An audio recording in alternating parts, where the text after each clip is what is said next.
Il-Ministru Anton Refalo giddeb lill-Koperattiva Nazzjonali tas-Sajd kif allega illi mhux veru li ilhom jistennew 3 xhur għall-laqa miegħu. Huma tgħidu wkoll li ilhom jitolbu għall-laqa għal madwar 3 xhur.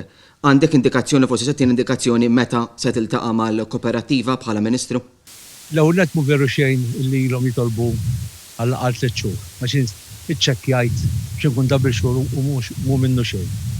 Nintaqgħu ta' spiss. Iżda s-Segretarju tal-Koperattiva Nazzjonali tas-Sajd Jason Grishti ikkonferma mal-Gazzetta Malta Today li l-Ministru Anton Refalo baqa' jinjora b'mod kostanti l din il-koperattiva li tirrappreżenta l-maġġoranza tas-sajjieda żgħar u li ilhom jistennew 3 xhur biex jiltaqgħu miegħu dwar il-kwistjoni brabta mal-qbit tal-lampuki.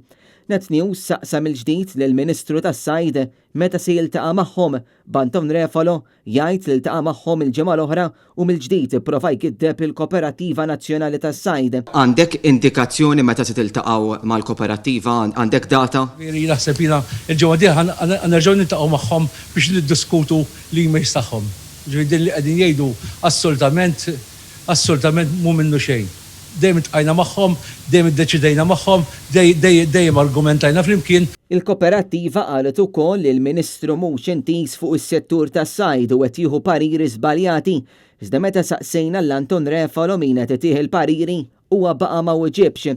L-istess Koperattiva qed tgħid li l-Ministeru qed jirreaġixxi għal kumplessitajiet ta' din l-industrija fl-aħħar mumenti u li l-Ministeru aktar qed jagħti każ il-Koperattiva oħra l-Għaqda Koperattiva tas-Sajd.